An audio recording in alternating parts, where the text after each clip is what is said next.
There's this comic, what's his name? They called him King of the One-Liners.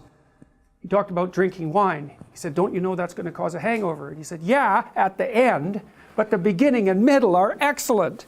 And so that's really the problem with hedonism, right? Is that to pursue something that makes you happy in the immediate present risks sacrificing your, well, many things, but at least, let's say, your hedonism in the medium to long term. And of course, that is one of the major problems with drug use. And alcohol is a really good example of that, because whatever hedonic kick you might get from it that moment at night, you're going to pay for almost completely, or maybe even more so, because the next day you're much more jittery and anxious. And that's a direct consequence of withdrawing from the drug. So when you have a hangover, you're in alcohol withdrawal.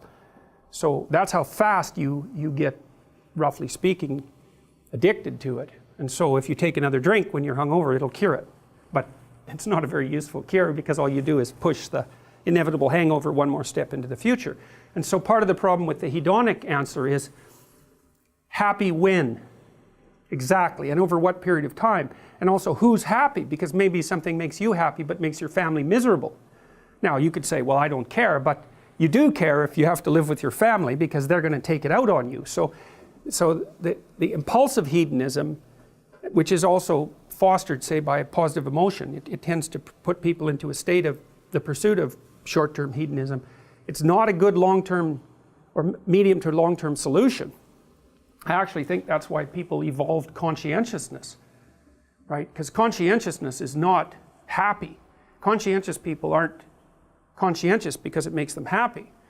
We're starting to think that they're conscientious because they actually feel terrible if they're just sitting around doing nothing. And so it's a way of staving off stress, the stress that's related to enforced leisure, something like that. You know, if you know industrious people, some of you are industrious, some of you will have industrious parents. They just can't sit around and do nothing. They have to be working.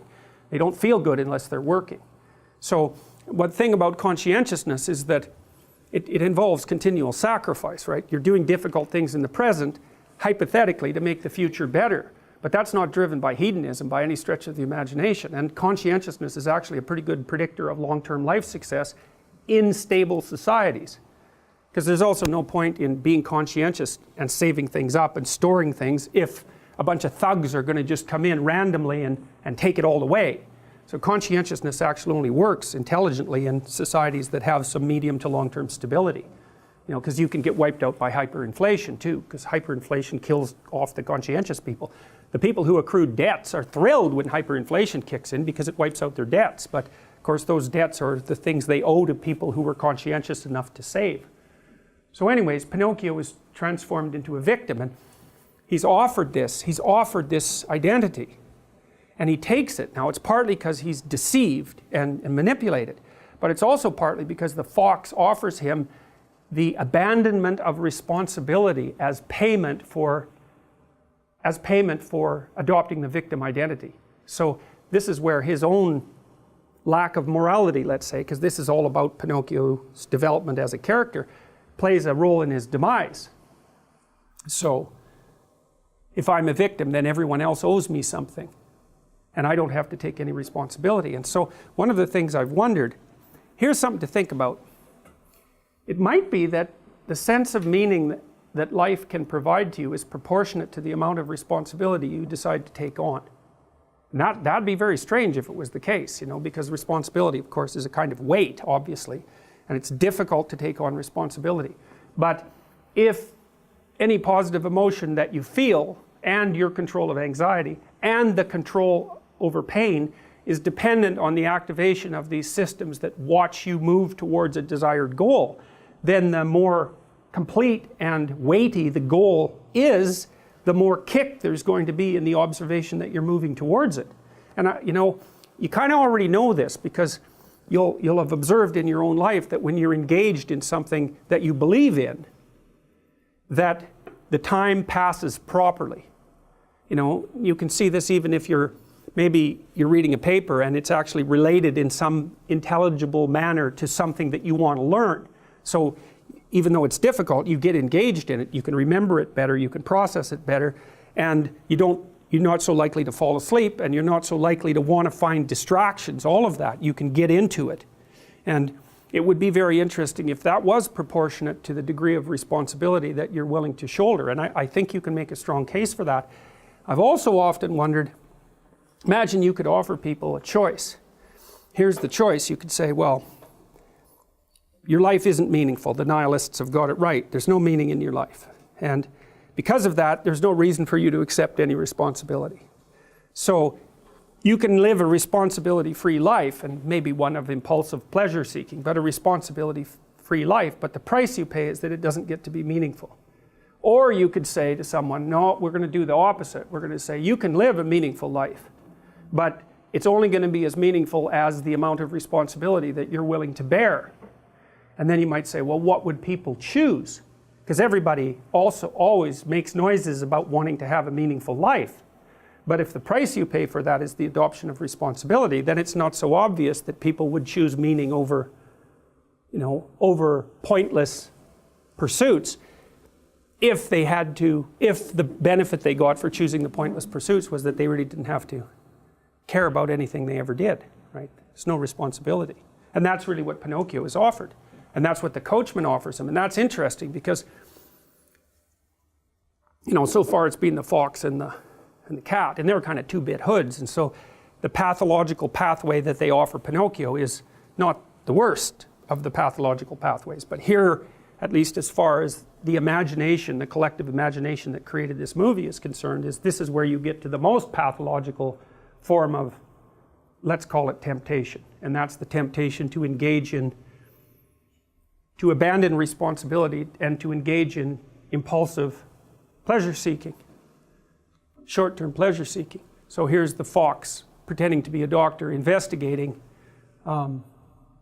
Pinocchio's illness, and he makes some notes which is all just meaningless scribble, right? It's like white noise.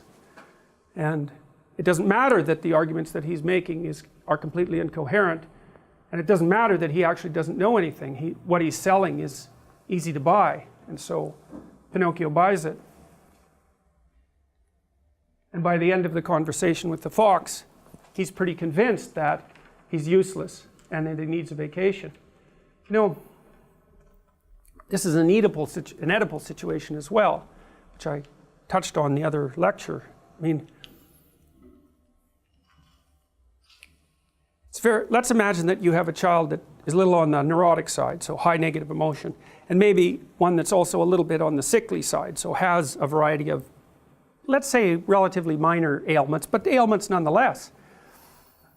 And so what that means as a parent, we'll say mother for this example, because I want to use the Oedipal example, you have to make a decision all the time about exactly how you're going to treat that child.